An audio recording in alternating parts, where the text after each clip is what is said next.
আসসালামু আলাইকুম ওয়া রাহমাতুল্লাহি ওয়া বারাকাতুহু। ইন্নাল হামদালিল্লাহি নাহমাদুহু ওয়া নুসাল্লি আলা রাসূলিহিল কারীম। আম্মা বা'দ, ফাআউযু বিল্লাহি মিনাশ শাইতানির রাজীম। বিসমিল্লাহির রহমানির রহিম।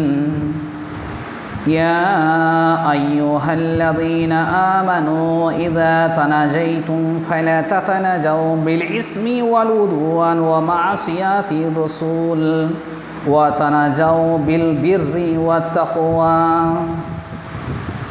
قال رسول الله صلى الله عليه وسلم في الحديث المبارك: الغيبة أشد من الزنا. وقال رسول الله صلى الله عليه وسلم: لا تدخلوا الجنة قتاتون. পিয়ারে হাজিরানি মজলিস তথা দূর দূরান্ত থেকে দর্শনরত সমস্ত সাবস্ক্রাইবার, ফলোয়ার্স, সমস্ত মুসলমান ভাই, দাদা, চাচা ও আমার পর্দার অন্তরালে অবস্থিত আমাদের সকলের মা ও বোনেরা ও খালারা, চাচিরা, দাদিরা, আল্লাহ পাক রব্বুল আলামিনের দরবারে অশেষ শুকরিয়া যে আল্লাহ পাক দয়াময় দয়া করে মেহেরবানি করে আমাকে আপনাকে প্রত্যেককে ভালোবেসে মুসলমান দলভুক্ত করেছেন। মুসলমান অবস্থাতে আমরা জন্ম নিয়েছি যদিও প্রত্যেকেই, এবং আল্লাহ পাকের অশেষ নিয়ামত যা আমরা এখনও ভোগ করছি, অর্থাৎ আমরা ঈমানের সাথে মুসলমান অবস্থায় ইসলামের সমস্ত বিধানগুলো এখনও মেনে চলছি। আল্লাহ পাকের ইচ্ছাতেই সেটা সম্ভব, এবং তার সাথে সাথে আল্লাহ সুবহানাহু ওয়া তাআলার কাছে অশেষ শুকরিয়া যে আল্লাহ পাক আমাকে আপনাকে এই সংক্ষিপ্ত সময়ে দু চার কথা ইসলাম থেকে বলার মতো, দু চার কথা দিন, শরীয়ত, ইসলামের সম্পর্কিত বিষয়ে শোনার মতো যে সুযোগ করে দিয়েছেন আল্লাহ সুবহানাহু ওয়া তাআলা, সেই আল্লাহ তাআলার শুকরিয়া আদায় করার উদ্দেশ্যে আমরা সকলে একবার অন্তর থেকে মহব্বতের সাথে উচ্চস্বরে বলে উঠি আলহামদুলিল্লাহ। তারপরে পরে তাজদারে মাদিনা হাবানে মুস্তাফা সাইদুল আম্বিয়া সাইদুল মুরসালিন নবী করিম সাল্লাল্লাহু আলাইহি ওয়াসাল্লাম, সেই নবী পাকের উপর শত কোটি দরুদের নাজরানা বর্ষিত হোক।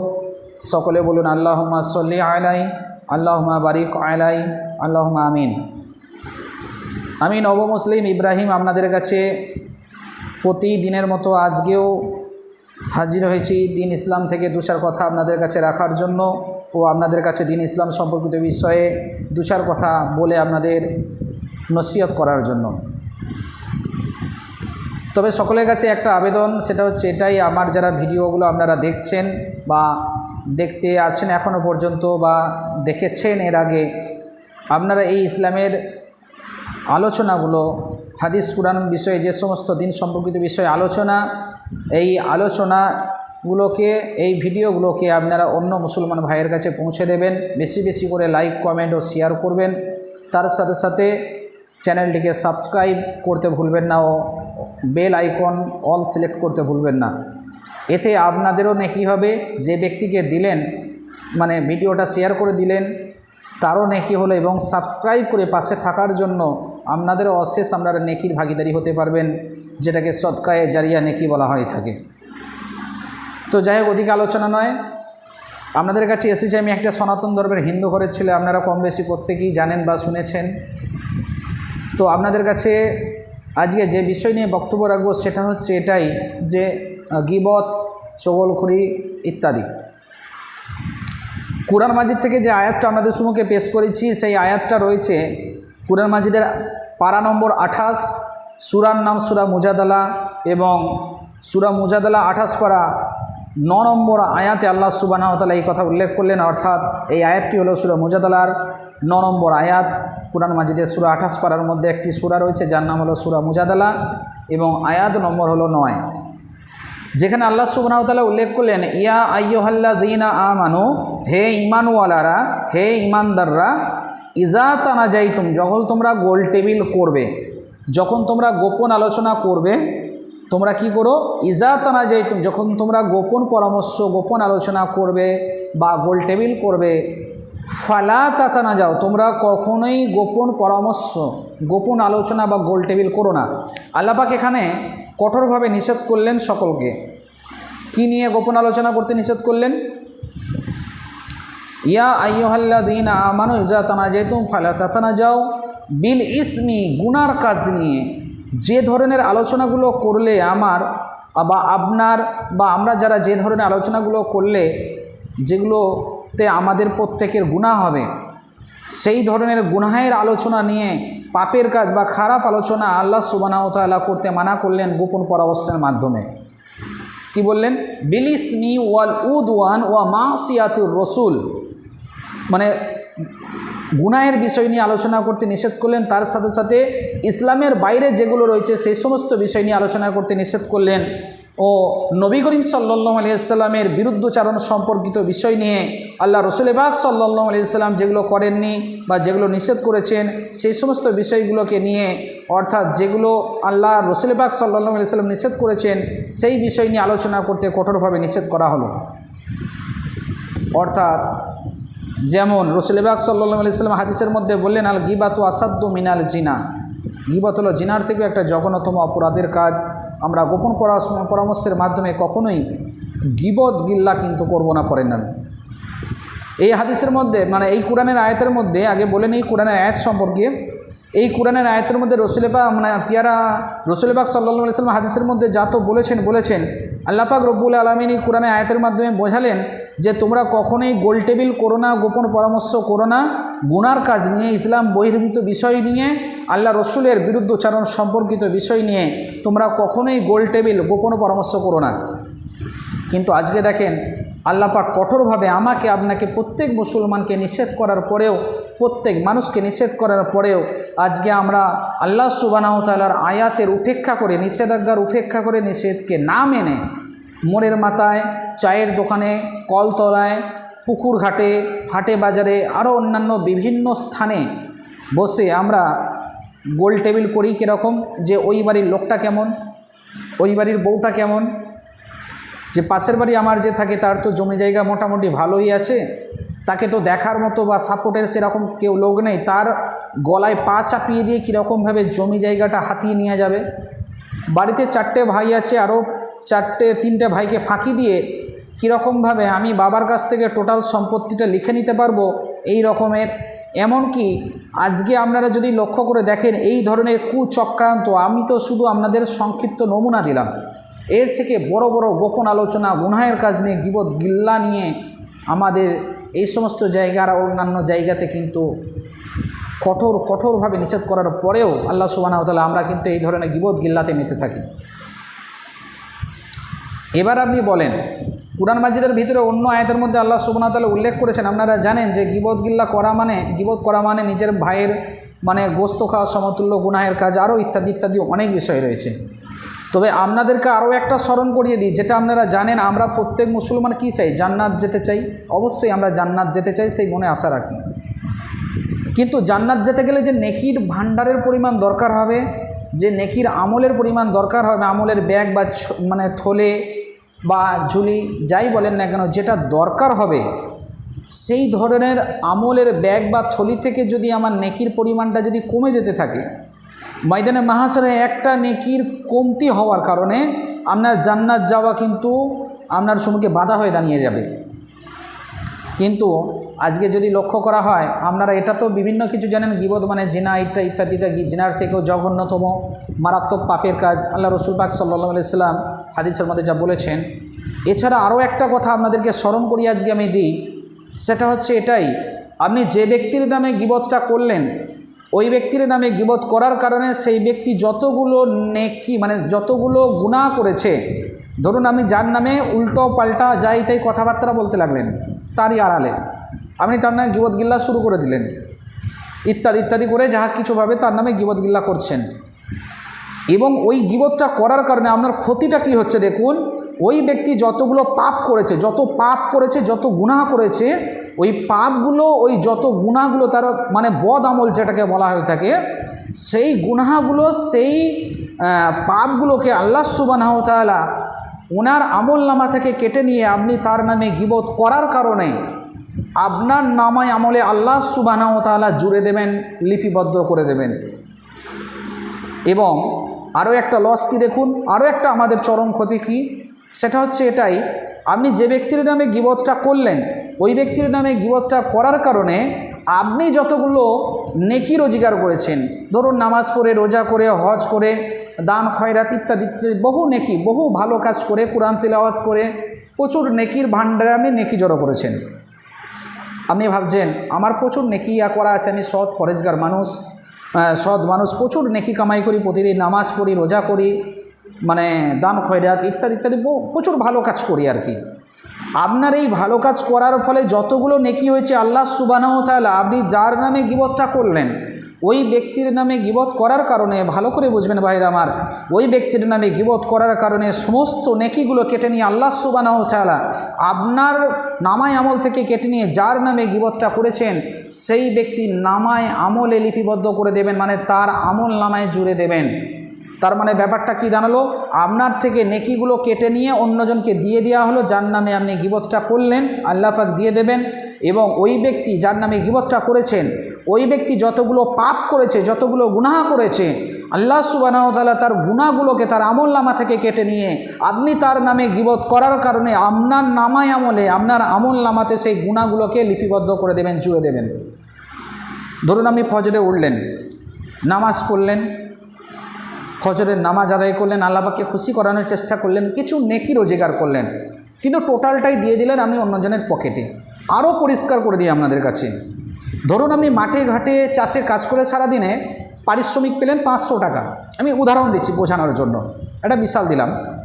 ওই 500টি টাকা আপনি যে পারিশ্রমিক হিসেবে পেলেন, সেই 500 টাকাটা আপনি অন্যজনের পকেটে দিয়ে দিলেন, টোটালি দিয়ে দিলেন, আপনার নিটফল জিরো, আপনার ভান্ডার ফাঁকা। রাসূল পাক সাল্লাল্লাহু আলাইহি সাল্লাম বললেন, আর দুনিয়াও মাজরাতুল আখিরা, দুনিয়াটা একটা আখিরাতের পুঁজি জোগাড়ের জায়গা। এবার বুঝতে পারছেন ভাই সকল, আমরা দুনিয়াতে এসে আখিরাতের জন্য কেমন পুঁজি জোগাড় করছি।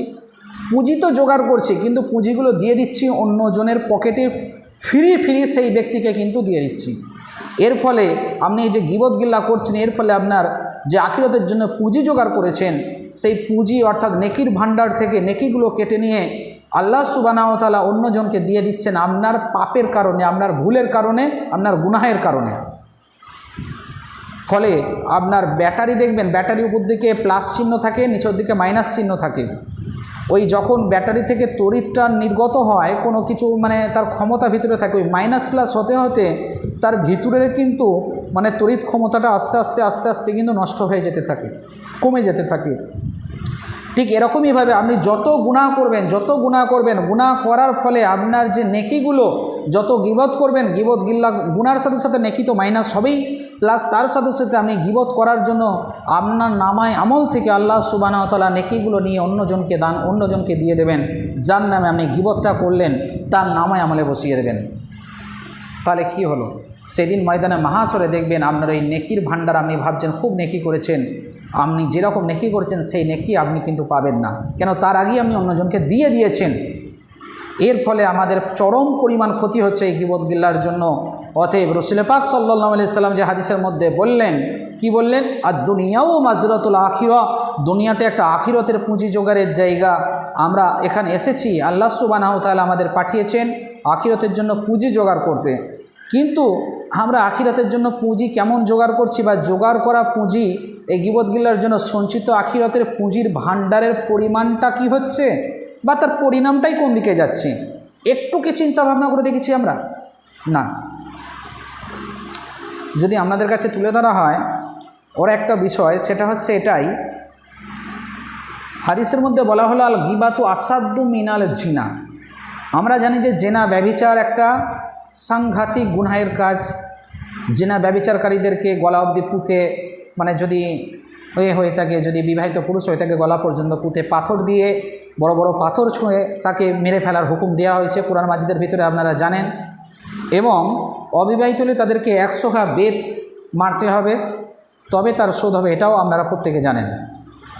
এখানে বলা হলো যে গীবতটা এমন একটা বিষয় যে জেনা করলে যতটা মানে পাপ হয়ে থাকে, তার থেকেও হলো আল গিবাতু আসাদ্দু মিনাল জিনা, জিনার থেকেও মারাত্মক একটা গুনাহের কাজ, পাপের কাজ।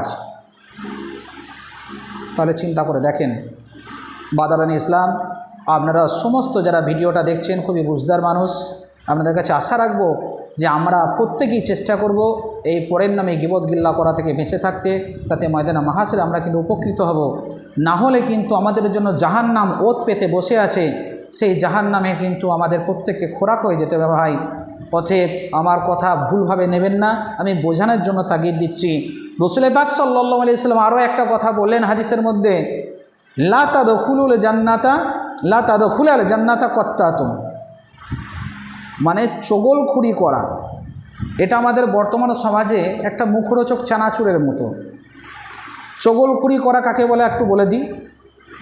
আপনি এর কথা নিয়ে ওকে লাগাচ্ছেন, ওর কথা নিয়ে তাকে লাগাচ্ছেন, এই রকমভাবে আপনি একটা মানুষের কথা নিয়ে অন্যান্য মানুষের কথা নিয়ে একে ওকে লাগাচ্ছেন, দুটো মানুষের মধ্যে বিভ্রান্তি অশান্তি তৈরি করছেন, বা একে অপরের মধ্যে মানে মন ভাঙার জন্য ষড়যন্ত্র করছেন। এগুলো কুচক্রান্ত, এগুলো শয়তানি কাজ। অতএব এই সমস্ত থেকে আমাদের দূরে থাকা দরকার। এবং এরই মধ্যে গীবতটাও হয়ে যায়। আপনি যার নামে মানে যাকে খারাপ করতে চাইছেন কোনো একজন ব্যক্তিকে গিয়ে বলে তার নামে উল্টো পাল্টা বলে তার নামে আলোচনা করে কোনো একটা মানুষকে আমি বলছেন, এখানে গীবতও হচ্ছে, চগলখুরিও হচ্ছে। মনে রাখবেন কথাটা। হাদিসের মধ্যে উল্লেখ করলেন, রাসূল পাক সাল্লাল্লাহু আলাইহি ওয়াসাল্লাম বললেন, লা তাদখুলুল জান্নাতা কত্তাতুন, অর্থাৎ চগলখোর যে হবে, যে চগলখুরি করবে তাকে বলা হয় থাকে চগলখোর। লা তাদখুলুল জান্নাহ, কখনোই জান্নাতের মধ্যে প্রবেশ করতে পারবে না কত্তাতুন, চগলখুরি যিনি করেন, অর্থাৎ চগলখোর কখনোই জান্নাতের মধ্যে যেতে পারবে না, রাসূল পাক সাল্লাল্লাহু আলাইহি ওয়াসাল্লামের হাদিস মোতাবেক। এবার যদি বলেন বুখারীর হাদিসে রয়েছে যার মধ্যে সরষে দানা পরিমাণ ঈমান থাকবে সেও জান্নাতে যাবে, অবশ্যই ঠিক কথা। কিন্তু তার আগে আপনাকে জাহান্নামে ঢুকে ধোলাই মাজাই করা হবে। জাহান্নামে যেরকম দেখবেন দুনিয়াতে যদি আপনি অপরাধ হন, অপরাধী বলে বিবেচিত হন, আপনাকে জেলে ঢুকিয়ে জেলখানায় আসামি হিসেবে থেকে 5 বছর 2 বছর 10 বছর 14 বছর ইত্যাদি ইত্যাদি, বেশি অপরাধ করলে মাননীয় যে মানে ব্যক্তি থাকেন সেখানে কোর্টের মধ্যে প্রধান হাকিম বা বিচারপতি হিসেবে তিনি আপনাকে ফাঁসিরও পর্যন্ত হুকুম দেন। তাহলে ভালো করে বুঝে দেখেন, ওই রকমভাবে আগে জাহান্নামে ঢোকানো হবে, ধোলাই মাজাই করে আপনার পিটাই করে জাহান্নামে থাকার পর তারপর আল্লাহ সুবহানাহু ওয়া তাআলা বার করবেন। কিন্তু রাসূল পাক সাল্লাল্লাহু আলাইহি ওয়াসাল্লাম বললেন যে লা তাদখুলুল জান্নাতা কত্তাতুন, চগলখোর কিন্তু কখনোই জান্নাত যাবে না। এটা হাদিসের পুরো হুবহু মানে বললাম, আপনারা ভালো করে বুঝতে পারছেন। এবং তার সাথে সাথে আরও একটা বিষয়, সেটা হচ্ছে এটাই, ওই চগলখোর কখনো জান্নাত যাবে না, এটা আমরা প্রত্যেকেই শুনলাম রাসূল পাক সাল্লাল্লাহু আলাইহি ওয়াসাল্লাম হাদিসের মধ্যে যেটা তিনি বললেন।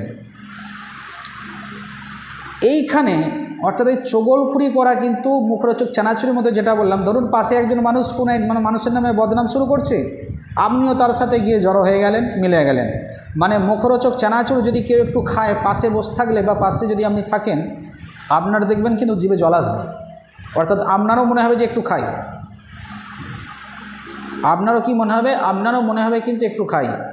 চগলখুরি করে কখনোই কিন্তু আপনি জান্নাতে যেতে পারবেন না, এবং চগলখুরি করে আল্লাহ সুবহানাহু ওয়া তাআলার আযাবে কিন্তু আপনি আটকে যাবেন, গজবে আটকে যাবেন। অতএব মানে বাদারানি ইসলাম, আপনাদের কাছে একান্ত আবেদন এটাই যে আমরা চেষ্টা করব ইনশাআল্লাহুল আজিজ প্রত্যেকেই চগলখুরি গীবত গিল্লা থেকে বেঁচে থাকি, যাতে আল্লাহ সুবহানাহু ওয়া তাআলা আমাদের হেফাজত করুক এই ধরনের গুনাহের কাজ থেকে।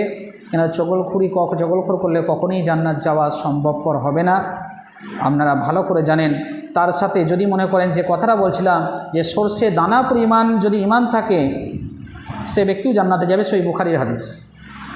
কিন্তু এখানে একটা বিষয় লক্ষ্য করবেন, একটা হয়ে থাকে আল্লাহর হক, একটা হয়ে থাকে বান্দার হক। হুকুকুল বান্দা আপনারা জানেন, মানে বান্দার হক এবং আল্লাহর হক। যেটা আল্লাহর হক আপনি মানে হকটা আদায় করেননি, আল্লাহর হক না আদায় করার জন্য যে গুনাহটা হয়েছে, আল্লাহ সুবহানাহু ওয়া তাআলার কাছে তওবাতুন নাসুহা করলে বা ক্ষমা চাইলে আল্লাহ সুবহানাহু ওয়া তাআলা চাইলে আপনাকে ক্ষমা করতে পারেন, সেটা আল্লাহ পাকের ইচ্ছা। কিন্তু যেটা বান্দার হক, যে ব্যক্তির নামে আপনি গীবত করলেন, যে ব্যক্তির নামে আপনি উল্টো পাল্টা কথাবার্তা বললেন, অন্যজন মানুষের কাছে খারাপ করলেন, চগলখুরি করলেন ইত্যাদি ইত্যাদি, এর ফলে আপনি তার উপর যে জুলুমটা করলেন, অন্যায় অত্যাচার করলেন, মনে রাখবেন তার যে হক ছিল সেই হক যদি আপনি কেড়ে নেন, নষ্ট করলেন, যেটা বান্দার হক, তার মনে যদি আপনি কষ্ট দেন বা তার মনে যদি বান্দার মনে যদি দুঃখ দেন, যতক্ষণ না পর্যন্ত সেই বান্দা আল্লাহর বা বান্দি আপনাকে ক্ষমা না করবে, আল্লাহ সুবহানাহু ওয়া তাআলার কাছে আপনি সারা রাত জেগে জেগে সারা জীবন মাথা ফাটিয়ে ফেললেও আল্লাহ সুবহানাহু ওয়া তাআলার কাছে কখনোই ক্ষমা পাবেন না। কেন? ওটা হলো বান্দার হক। ওই বান্দা বা ওই বান্দি যতক্ষণ না আপনাকে ক্ষমা করবে, যার মনে আপনি আঘাত দিয়েছেন, যার নামে গীবত গিল্লা করেছেন ইত্যাদি ইত্যাদি, সেই ব্যক্তি ক্ষমা না করা পর্যন্ত কিন্তু আপনি ক্ষমা পাবেন না। অতএব আমরা প্রত্যেকেই চেষ্টা করব যাতে আল্লাহ সুবহানাহু ওয়া তাআলা আমাদের এই গীবত গিল্লা চগলখড়ি ইত্যাদি ভয়ানক পাপের হাত থেকে যাতে আল্লাহ সুবহানাহু ওয়া তাআলা আমাদের হেফাজত করুক। ও দোয়া করি আল্লাহ সুবহানাহু ওয়া তাআলা আমাদের প্রত্যেকে 5 ওয়াক্ত নামাজি মুত্তাকিন বানিয়ে দিক। ভাই আপনাদের কাছে একান্ত আবেদন, এই ভিডিওটা বেশি বেশি পরিমাণে লাইক, কমেন্ট ও শেয়ার করবেন এবং তার সাথে সাথে চ্যানেলটিকে অবশ্যই সাবস্ক্রাইব করে বেল আইকন অল সিলেক্ট করে অল বেল আইকনটা প্রেস করতে ভুলবেন না। এতে আপনার কি লাভ হবে দেখুন, আমরা প্রচুর গুনাহ করছি অন্যান্য কাজের সাথে সাথে। যদি আমরা এই ধরনের ভিডিওগুলো, অর্থাৎ আমার এই যে ভিডিও বা অন্যান্য বক্তাদের ভিডিও, যদি আপনি এই ভিডিওটা ইসলামিক আলোচনা অন্য মানুষের কাছে লাইক, কমেন্ট ও শেয়ারের মাধ্যমে যদি পৌঁছে দেন, তাহলে কি হবে, সেই ব্যক্তি যতগুলো নেকি পাবে, শুনে যতটা উপকার হবে বা আমল করার মাধ্যমে যতটা নেকি রোজগার করবে, সমস্ত নেকিটা আপনি এই ভিডিওটাকে অন্যজনের কাছে পৌঁছে দেওয়ার কারণে, বেশি বেশি পরিমাণে পৌঁছে দেওয়ার কারণে আপনিও বসে বসে সমপরিমাণ নেকি পাবেন। এবং সেই ব্যক্তি আরও দেখা গেল আমল করলো, আরও 5টা মানুষকে সেই ব্যক্তি শিখালো বা ভিডিওটা প্রচার করলো, ফলে সেই ব্যক্তিও নেকি পাবে এবং সেই নেকিটাও আপনার কাছে আসবে, যেটাকে সদকায়ে জারিয়া নেকি বলা হয় থাকে। এই নেকি কিন্তু সদকায়ে জারিয়া নেকি হিসেবে গণ্য হবে। অতএব যখন আপনি দুনিয়া থেকে চলে যাবেন, আপনি কবরে চলে যাওয়ার পরে আপনি লক্ষ্য করলে দেখবেন, যদি আমি ধরে নিলাম কিছু সময়ের জন্য আপনার কবরে আযাব হচ্ছে, আপনি যখন কবরে চলে যাবেন তখন তো আপনি চাতক পাখির মতো, তখন কি আর বলবো, তখন আপনার কোনো কিছু আমল সমস্ত বন্ধ থাকবে। আপনার যদি কবরে আযাব হয় তখন কিন্তু কিছু করার নেই। কিন্তু এই সদকায়ে জারিয়া নেকি, মসজিদ মাদ্রাসা তৈরির নেকি ইত্যাদি ইত্যাদি প্রচুর সদকায়ে জারিয়া নেকির অনেক ভাগ আছে। এটাও সদকায়ে জারিয়া নেকি, দিন ইসলাম আলোচনাকে অন্যজনের কাছে প্রচার করা, পৌঁছে দেওয়াটা। অতএব এই সদকায়ে জারিয়া নেকি আপনার কবরে তখন প্রবেশ করবে এবং কবরের আযাবটা অনেক অনেক পরিমাণে আল্লাহ সুবহানাহু ওয়া তাআলার ইচ্ছায় কিন্তু কম হতে থাকবে। অতএব আপনার সেদিন ময়দানে মাহশরে বিশাল পরিমাণে এই সদকায়ে জারিয়া নেকি আপনাকে জাহান্নাম থেকে বাঁচাতেও কিন্তু কাজে আসবে ভাইরা। এবং ভালোর সাথে থাকলে ভালো, খারাপের সাথে থাকলে খারাপ হয়, আমরা প্রত্যেকেই জানি। এক বস্তা আলুর মধ্যে যদি একটা আলু পচা থাকে, গোটা বস্তাটাকে কিন্তু যদি সেই পচা আলুটাকে না সরান, বাদ দেন তা থেকে, গোটা আলুটাকে গোটা বস্তার আলুটাকে কিন্তু একটা পচা আলুর কারণে কিন্তু পচিয়ে দেবে। ঠিক একই রকমভাবে সাবস্ক্রাইব করে যদি চ্যানেলটাকে সাবস্ক্রাইব করে যদি পাশে থাকেন, এবং পাশে থাকার কারণে প্রতিনিয়ত ইসলামিক আলোচনা আপনারা কিন্তু শুনতে পাবেন, আমি আপনাদেরকে আপলোড দেব। এবং এই আলোচনা শোনার কারণে একজন আলেম মানুষের সাথে, যদিও আল্লাহ পাকই ভালো করে জানেন যে আমি কতটা, আপনারা হয়তো শুনেছেন কম বেশি, আপনাদের কাছে দিনের খেদমতের জন্য এসেছি। তো এই ভালো আলোচনার সাথে, যেহেতু আমি ভালো আলোচনা করছি ইসলামের সম্পর্কিত বিষয় নিয়ে আপনাদের কাছে উপস্থাপন করার চেষ্টা করছি, এই আলোচনা যে ব্যক্তি করে সেই ধরনের ব্যক্তিদের চ্যানেলগুলোকে যদি আপনারা সাবস্ক্রাইব করে থাকেন, পাশে থাকেন, তাহলে অবশ্যই আল্লাহ সুবহানাহু ওয়া তাআলার ইচ্ছায় ভালোর সাথে থাকলে অবশ্যই আপনাদেরও ভালো হবে। আলোচনার মাধ্যমে আল্লাহ সুবহানাহু ওয়া তাআলা চাইলে আপনাদের প্রত্যেকের হেদায়েত, আপনারা হেদায়েতের পথ অবশ্যই পাবেন যারা ভুল পথে চলছেন।